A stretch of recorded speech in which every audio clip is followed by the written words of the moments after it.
Hello guys, അപ്പോൾ എല്ലാവർക്കും എൻ്റെ പുതിയ ചാനലിലേക്ക് സ്വാഗതം. അപ്പോൾ ഞാൻ കുറേ കാലമായി ഒരു യൂട്യൂബ് ചാനൽ തുടങ്ങണം, വീഡിയോസ് അപ്ലോഡ് ചെയ്യണമെന്ന് കുറേ കാലമായി വിചാരിക്കണം. പക്ഷേ ഇപ്പോഴാണ് അതിനൊരു എന്താ പറയുക സമയമായത് തോന്നുന്നു. അപ്പോൾ ഈ ചാനലിൽ ഞാൻ എല്ലാ തരത്തിലുള്ള വീഡിയോസ് ഇട്ടിട്ടുണ്ടായിരിക്കും. മെയിനായിട്ട് ട്രാവൽ വീഡിയോസ്, അതുപോലെ തന്നെ വെഹിക്കിൾ റിവ്യൂസ്, ഫാമിലി വ്ളോഗ്സ്, ഇങ്ങനെ എല്ലാ കാര്യങ്ങളും ഞാൻ ഈ ചാനലിൽ ഇടുന്നുണ്ടായിരിക്കും. ഇപ്പോൾ നമ്മൾ ആദ്യം നമ്മൾ ഇടുന്നത് എന്താ വെച്ചാൽ, ഞാനിപ്പോൾ ഈ അടുത്ത് ഞാനൊരു റൈഡ് പോയിട്ടുണ്ടായിരുന്നു. ആക്ച്വലി ഇപ്പോൾ ആ റൈഡ് കഴിഞ്ഞിട്ടാണ് ഞാൻ ഈ ഇൻട്രോ എടുക്കണേ. ഫസ്റ്റ് എനിക്ക് ക്യാമറേനെ ഫേസ് ചെയ്യാൻ മടിയായതുകൊണ്ട് ആ ഒരു 3 എപ്പിസോഡായിട്ടാണ് ആ ഒരു വീഡിയോ ഞാൻ അപ്ലോഡ് ചെയ്യണം. അതിൽ ഫസ്റ്റ് എപ്പിസോഡിൽ മൊത്തം വോയിസ് ഓവർ ആയിരിക്കും, കാരണം എനിക്ക് ക്യാമറേനെ ഫേസ് ചെയ്ത് സംസാരിക്കാൻ ഭയങ്കര മടിയായിരുന്നു. ട്രിപ്പ് നമ്മൾ പോയത് പോണ്ടിച്ചേരിക്കായിരുന്നു. നമ്മൾ ബൈക്കിലായിരുന്നു പോയത്. ഞാനും എൻ്റെ വൈഫും കൂടിയിട്ടായിരുന്നു പോയിരുന്നത്. 3 രാത്രി 4 പകൽ അങ്ങനത്തെ ഒരു ട്രിപ്പാണ് പോയിട്ടുണ്ടായിരുന്നത്. അപ്പോൾ അത്യാവശ്യം ഫണ്ണൊക്കെ ആയിരുന്നു. അപ്പോൾ ആ വീഡിയോ ആണ് നമ്മൾ ആദ്യം അപ്ലോഡ് ചെയ്യാൻ പോകുന്നത്. ഈ വീഡിയോയിൽ ഞാൻ പറഞ്ഞ പോലെ ഫസ്റ്റത്തെ വീഡിയോയിൽ മൊത്തം വോയിസ് ഓവർ ആയിരിക്കും. എല്ലാവരും ക്ഷമിക്കുക, കാരണം എനിക്ക് ക്യാമറേനെ ഫേസ് ചെയ്യാൻ ഭയങ്കര മടിയാണ്. ഇപ്പോഴാണ് ഞാനൊന്ന് ഓക്കെ ആയി വരുന്നത്. അപ്പോൾ അതിൻ്റെ കുറച്ച് കുറവുകൾ, എഡിറ്റിങ്ങിൽ ഞാൻ അത്ര പ്രോയല്ല, എഡിറ്റിങ്ങിൻ്റെ മിസ്റ്റേക്സ്, പിന്നെ അങ്ങനെ ഒരുപാട് കാര്യങ്ങൾ കുറവുകൾ അതിലുണ്ടായിരിക്കും. പിന്നെ വിവരിക്കണ കാര്യങ്ങളിൽ കുറവുകളുണ്ടായിരിക്കും, തെറ്റുകളുണ്ടായിരിക്കും, കുറവുകളുണ്ടായിരിക്കും. അപ്പോൾ എല്ലാവരും ക്ഷമിക്കുക. വീഡിയോ ഇഷ്ടപ്പെടുകയാണെങ്കിൽ എല്ലാവരും സപ്പോർട്ട് ചെയ്യുക. So welcome to the life vlogger.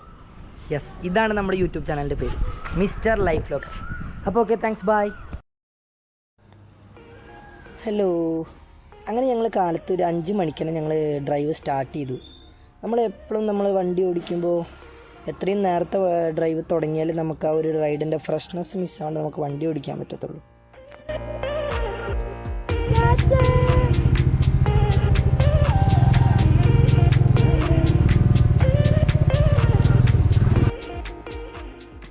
രാവിലെ 5 മണിയാവുന്നുണ്ടെങ്കിലും റൂട്ടിൽ വണ്ടികൾക്ക് ഒരു കുറവില്ല കേട്ടോ.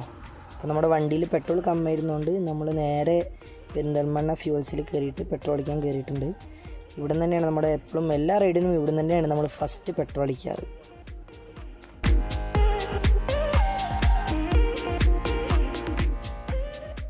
അങ്ങനെ ഞങ്ങൾ പാലക്കാട് എത്തിയപ്പോഴേക്കും ഏകദേശം നേരം വെളുത്തിട്ടുണ്ടായിരുന്നു. ചെറിയൊരു മഴക്കാറ് പോലെ തോന്നിയെങ്കിലും വലിയ ബുദ്ധിമുട്ടില്ലാണ്ട് നമ്മളങ്ങ് കഴിച്ചിലായിപ്പോയി.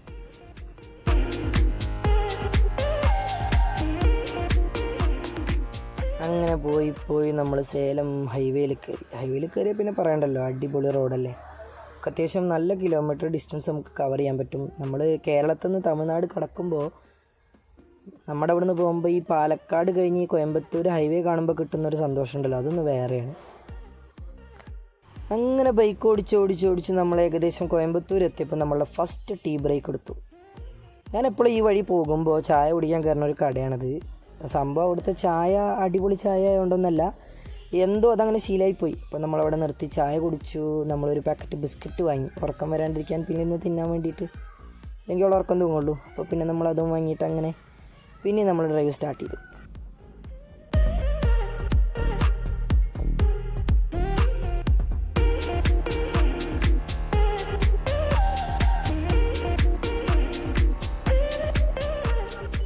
അങ്ങനെ നമ്മൾ പോയി അത്യാവശ്യം ഒരു 200 കിലോമീറ്ററൊക്കെ ഓടിച്ചതിന് ശേഷം ഞങ്ങൾ ഒരു ബ്രേക്ക് കൂടെ എടുത്തു.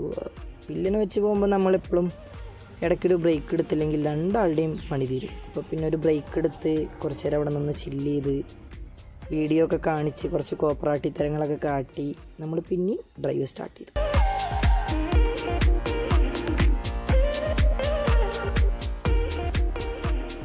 നമ്മൾ ഈ രാവിലെ യാത്ര ചെയ്യുമ്പോഴേ, ഇപ്പോൾ നമ്മൾ ഓരോ സ്ഥലങ്ങൾ രാവിലെ കാണുമ്പോൾ കിട്ടുന്നൊരു ഭംഗിയുണ്ടല്ലോ, അതൊന്ന് വേറെ തന്നെ കേട്ടോ. ഇപ്പോൾ ഈ മലകളായാലും പുഴകളായാലും നമ്മളൊരു രാവിലെ കാണുന്നതും നട്ടുച്ചയ്ക്ക് പോയി വെയിലത്ത് കാണുന്നതും നമ്മൾ നല്ല വ്യത്യാസമുണ്ട്.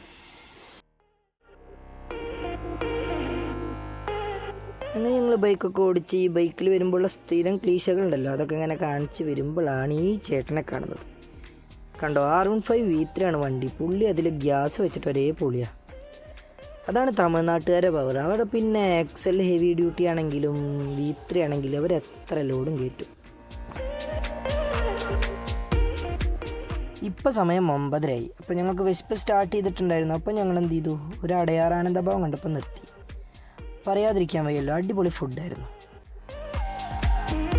ഹോട്ടലിൻ്റെ ലൊക്കേഷനും കാര്യങ്ങളൊക്കെ ഞാൻ ഡിസ്ക്രിപ്ഷനിൽ കൊടുക്കാം. അപ്പോൾ ഞങ്ങളങ്ങനെ സ്വീറ്റ്സൊക്കെ നോക്കിയിരുന്ന് വെള്ളം ഇറക്കിയപ്പോഴേക്കും ഞങ്ങളുടെ ഫുഡ് എത്തി. ഞങ്ങൾ ഓർഡർ ചെയ്തിരുന്ന ഇഡ്ഡലി വടയും ഗീ പൊങ്കലുമാണ്. നല്ലതായിരുന്നു.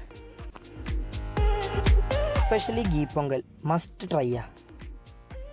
അങ്ങനെ ഞങ്ങൾ പിന്നെയും വണ്ടി ഓടിച്ച് സേലം സിറ്റി എത്തി. അവിടുത്തെ ഇപ്പോൾ റോഡൊന്ന് ചെറുതായിട്ടോ, എന്നാലും കുഴപ്പമില്ല. കേരളത്തിലെ റോഡുകൾ വെച്ച് നോക്കുമ്പോൾ മെച്ചമായിരുന്നു. അങ്ങനെ പോണ്ടിച്ചേരി ബോർഡ് കണ്ടില്ലേ, വലത്ത് ഭാഗത്ത് നമുക്ക് നല്ല മലകളും കാര്യങ്ങളൊക്കെ കാണാം. നല്ല ഭംഗിയുണ്ടായിരുന്നു കേട്ടോ. നമുക്ക് ഒരേ കാഴ്ചകൾ തന്നെ ആകുമ്പോഴാണ് നമുക്ക് പെട്ടെന്ന് ഉറക്കം വരാനൊരു ബുദ്ധിമുട്ട് തോന്നുക. ഇത് നമുക്കിങ്ങനെ മിക്സായിട്ടുള്ള കാഴ്ചകളും പിന്നെ മിക്സായിട്ടുള്ള റോഡുകൾ, എപ്പോഴും അല്ലാണ്ട് കുറേ ദൂരം പോയി കഴിഞ്ഞാൽ പിന്നെ അവിടുന്ന് കുറച്ച് ഒരു ഗ്രാമങ്ങൾ കൂടെയുള്ള റോഡൊക്കെ ആകുമ്പോൾ നമുക്ക് പെട്ടെന്ന് ഉറക്കം വരില്ല.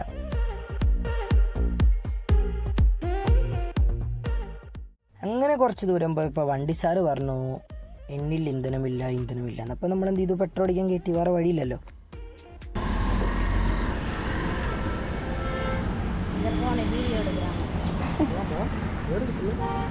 நீங்க சிரிச்சிட்டே போட்டுருங்க. நீங்க சிரிச்சிட்டே போட்டுருங்க. யூடியூப்ல உன்னை போட போறாங்க. கல்போட நேம் என்ன இருக்கு? இல்ல இந்த இடத்துக்கு பேர் என்ன? முத்தம்பட்டி. அப்போ நம்ம வந்துட்டு മുത്തുപ്പെട്ടിയിലിരുന്ന് 500 റുപ്പീസ്ക്ക് പെട്രോൾ പോട്ടാച്ച്. എൻ്റെ ഉദ്ദേശം എന്തായിരുന്നു വെച്ചാൽ പോണ്ടിച്ചേരിയിലെത്തിയിട്ട് പെട്രോൾ അടിക്കാമെന്നായിരുന്നു കൂടുതൽ. കാരണം അവിടെയല്ലേ വില കമ്മി, അപ്പോൾ അവിടെ നിന്ന് അടിക്കാമെന്ന് വിചാരിച്ച്. പക്ഷെ വേറെ വഴിയില്ലാത്തതുകൊണ്ട് നമ്മൾ ഇവിടുന്ന് ഒരു 500 രൂപയ്ക്കും കൂടി പെട്രോൾ അടിച്ചു.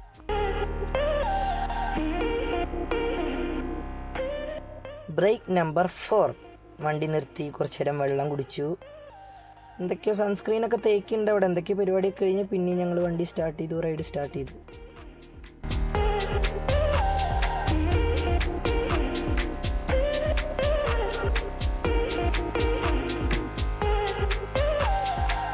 അങ്ങനെ സ്ഥലങ്ങളൊക്കെ കണ്ട് എൻജോയ് ചെയ്ത് മുന്നിലേക്ക് പോകുമ്പോൾ ഒരു മണി കഴിഞ്ഞപ്പോൾ പിന്നെന്ന് പാട്ട് കേൾക്കാൻ തുടങ്ങി, വിശക്കണോന്ന്. അപ്പോൾ അതാ തിരിഞ്ഞു നോക്കിയപ്പോൾ അതാ വലത്തേ ഭാഗത്ത് തലപ്പാക്കട്ടി ബിരിയാണി കണ്ടപ്പോൾ പിന്നെ ഒന്നും നോക്കിയില്ല. അവളെ കാണിച്ച കുറേ കാലമായിട്ട് ഇത് ട്രൈ ചെയ്യണമെന്ന് പറയണമുണ്ടായിരുന്നു. അപ്പോൾ അവിടെ വണ്ടി നിർത്തി ഫുഡ് അടിക്കാൻ കയറി. അങ്ങനെ നമ്മൾ നല്ലൊരു ടേബിൾ കണ്ടുപിടിച്ച് അവിടെ ഇരുന്നു. അപ്പോൾ അത്യാവശ്യം നല്ല തിരക്കൊക്കെ ആയി തുടങ്ങിയിട്ടുണ്ടായിരുന്നു. 1 മണിയായില്ലേ, അപ്പോൾ നല്ല തിരക്കൊക്കെ ആയി. എല്ലാവരും ഈ ഒരു സാധനം ട്രൈ ചെയ്യാൻ തന്നെയാണ് കയറുന്നത്. എല്ലാ ടേബിളിലും നമ്മൾ ഈ ഒരു സാധനം തന്നെയാണ് കാണുന്നത്. പിന്നെ ഞാൻ ഇരുന്ന സ്ഥലം കണ്ടില്ല, നമ്മളിരുന്ന സ്ഥലം എന്താ ഇങ്ങനത്തെ ഒരു സ്ഥലമാണ്. നമുക്ക് എപ്പോഴും വണ്ടി ഇങ്ങനെ കണ്ടുകൊണ്ടിരുന്ന് ഭക്ഷണം കഴിക്കുകയെ ചില്ല് ചെയ്യുക, അതിൻ്റെ ഫീലൊന്ന് വേറെ.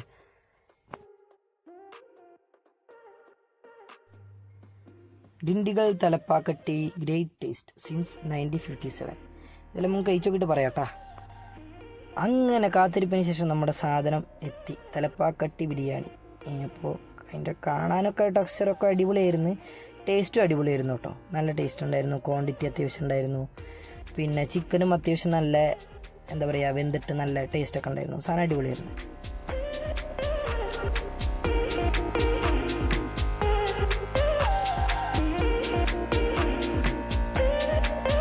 കഴിച്ചുകൊണ്ട് ഞങ്ങൾ അപ്പം തന്നെ ഇറങ്ങിയില്ല കേട്ടോ. ഞങ്ങൾ കുറച്ചേരം അവിടെ റെസ്റ്റ് ചെയ്തു. ഉച്ച സമയമല്ല, അപ്പോൾ നമ്മൾ ഭക്ഷണം കഴിച്ച് കഴിഞ്ഞിട്ട് കുറച്ചേരം റെസ്റ്റ് ചെയ്തു. ഒരു 10 മിനിറ്റ് ഇരുന്നു അവിടെ, വെറുതെ ഇതൊക്കെ തുറന്നു നോക്കിയിട്ട് അവിടെ കുറച്ചേരം ഇരുന്നിട്ടാണ് ഞങ്ങൾ ഇറങ്ങിയത്.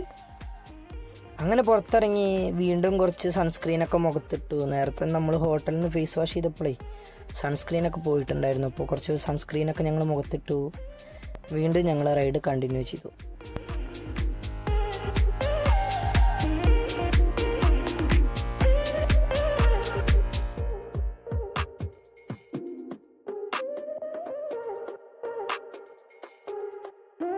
കണ്ടില്ലേ, ഒരു പുഴേൻ്റെ അവസ്ഥയാണ് ഇപ്പോൾ ഇത്.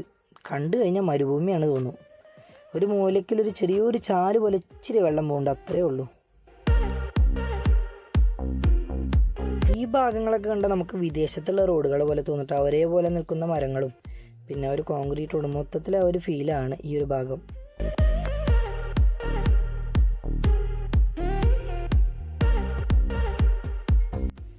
അങ്ങനെ നമ്മൾ പോണ്ടിച്ചേരി എത്തിട്ടോ. അതിൻ്റെ മെയിൻ സിമ്പിൾസാണ് ഇതാ കണ്ടോ, PAR ബാർ. 2 സൈഡും ഇഷ്ടം പോലെ ബാറുകളാണ്.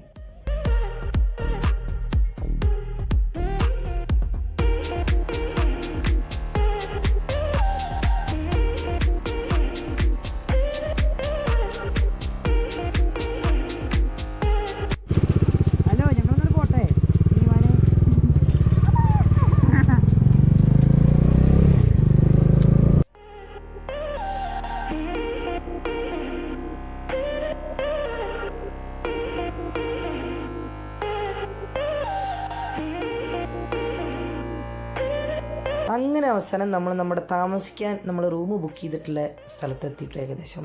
അപ്പോൾ ഇതാ ഈ റോഡ് കാണുന്നത് നേരെ പോയി കഴിഞ്ഞാൽ നമ്മുടെ സെറീനിറ്റി ബീച്ചിലേക്ക് എത്തും. അപ്പോൾ നമ്മുടെ റൂമിൽ നിന്ന് ആകെ 400 മീറ്റർ ഈ ഒരു ബീച്ചിലോട്ട് നടന്ന് പോകാനുള്ള ദൂരമുള്ളൂ. തൊട്ടടുത്ത് തന്നെ ബീച്ച് പറയാം. ഇതാണ് നമ്മൾ ബുക്ക് ചെയ്തിട്ടുള്ള PV കോട്ടേജസ് റിസോർട്ട്.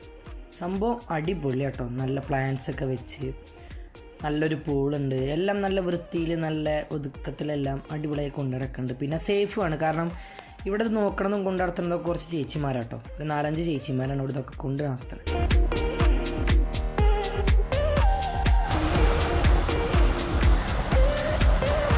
ഇതാണ് കേട്ടോ റിസോർട്ടിൻ്റെ ഒരു വ്യൂ.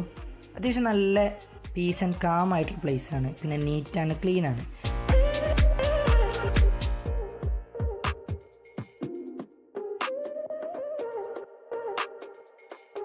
അതിപ്പോൾ റൂംസ് ആണെങ്കിലും വാഷ്റൂം ആണെങ്കിലും എല്ലാം വെൽ മെയിൻറ്റൈൻഡ് ആയിരുന്നു കേട്ടോ. ഒന്നിൻ്റെ ഒരു ബുദ്ധിമുട്ടും ഞങ്ങൾക്ക് തോന്നിയിട്ടില്ല. സ്റ്റേയുടെ ലൊക്കേഷനും അതുപോലെ തന്നെ നമ്പറും പ്രൈസും കാര്യങ്ങളെല്ലാം ഞാൻ വീഡിയോയുടെ അടിയിൽ കൊടുക്കാം. വേണ്ടവർ അവിടെ നിന്ന് ചെക്കൗട്ട് ചെയ്യുക. അങ്ങനെ ഞങ്ങൾ കുറച്ച് നേരം റെസ്റ്റ് എടുത്ത് കുറച്ച് നേരം കടന്നുറങ്ങി. ഈവനിങ് ഞങ്ങൾ എണീറ്റ് പുറത്തിറങ്ങിയപ്പോൾ ഇതായിരുന്നു അവസ്ഥ. നല്ലൊരു മഴ പെയ്ത് തോർന്ന് ഒരു തണുപ്പും ഒരു ചെറിയൊരു മൂടലൊക്കെ ആയിട്ട് നല്ലൊരു ക്ലൈമറ്റ് ഞങ്ങൾക്ക് കിട്ടി.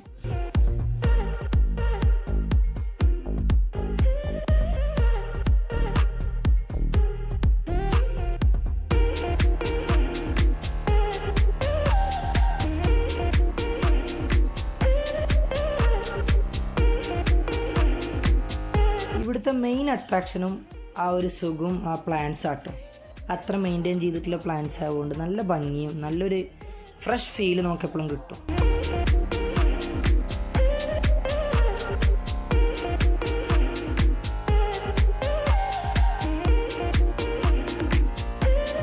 അങ്ങനെ ഞങ്ങൾ റൂമൊക്കെ പൂട്ടി ഞങ്ങൾ ഈവനിങ് ഇറങ്ങി കേട്ടോ. ബീച്ച് കാണാൻ ഇറങ്ങി, സെറീനിറ്റി ബീച്ച്. സംഭവം നമ്മുടെ റൂമിൽ നിന്ന് 400 മീറ്റർ ദൂരമേ ഉള്ളൂ. തൊട്ടടുത്താണെങ്കിലും ഞങ്ങൾ വണ്ടി എടുത്തിട്ടാണ് പോയത്. നേരെ ഇങ്ങനെ ഇരുട്ടി വരുന്നുണ്ടായിരുന്നു. അപ്പോൾ പെട്ടെന്ന് തിരിച്ചു പോരണം എന്നുള്ളൊരു മൈൻഡിലാണ് ഞങ്ങൾ ബൈക്ക് എടുത്ത് പോയത്.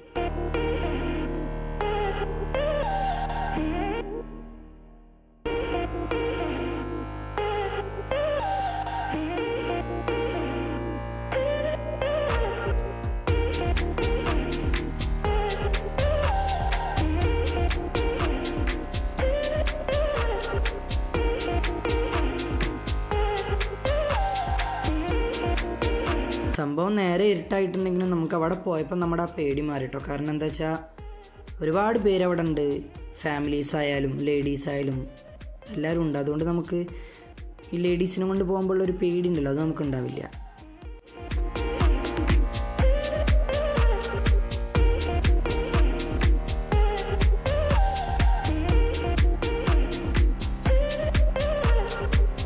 നല്ല മഴക്കാറുണ്ടായിരുന്നു. പിന്നെ ഇടിമിന്നലും ഉണ്ടായിരുന്നു, കണ്ടില്ലേ.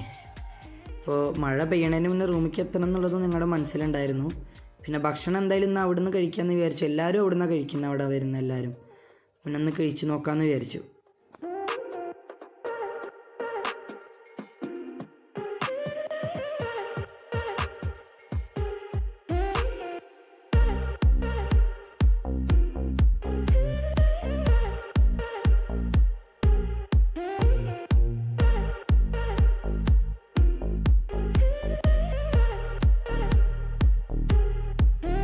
കുറേ നേരം ബീച്ചൊക്കെ കണ്ടിരുന്ന് ബീച്ചിൽ കൂടെ കുറച്ച് നേരം നടക്കുകയൊക്കെ ചെയ്തതിന് ശേഷം ഞങ്ങൾ ലാസ്റ്റ് ഒരു കടയിൽ കയറി ഫുഡ് ഓർഡർ ചെയ്തു. അപ്പോൾ കോമൺ ആയിട്ട് എല്ലാവരും ഒരുപാട് പേര് കയറുന്ന കട നോക്കിയിട്ടാണ് ഞങ്ങൾ കയറിയത്. ഫുഡ് ഓർഡർ ചെയ്തു, വെയിറ്റ് ചെയ്തു. പക്ഷേ അവിടെ ഇരുന്ന് കഴിക്കുക എന്ന് പറയുമ്പോൾ നമുക്ക് കുറച്ച് ബുദ്ധിമുട്ടുണ്ടാകും. കാരണം കുറച്ച് വൃത്തിക്കമ്മി ഫീൽ ചെയ്തിട്ടുണ്ടായിരുന്നു. പിന്നെ കടപ്പുറല്ലേ, അഡ്ജസ്റ്റ് ചെയ്യാമെന്ന് വിചാരിച്ചിട്ട് നമ്മളതൊന്ന് പാർസൽ വാങ്ങി. അങ്ങനെ ഞങ്ങൾ തിരിച്ച് റൂമിലെത്തി ഫുഡ് കഴിച്ചു. ഞങ്ങൾ സ്ക്വിഡും അഥവാ കണവയും പിന്നെ ചപ്പാത്തിയാണ് വാങ്ങിയിട്ടുണ്ടായിരുന്നത്. പിന്നെ അതിൻ്റെ ഒപ്പം ഒരു ഗ്രേവിയും തന്നിട്ടുണ്ടായിരുന്നു. ഫുഡ് ഒരു ആവറേജ്, കുഴപ്പമില്ല, ആവറേജ്.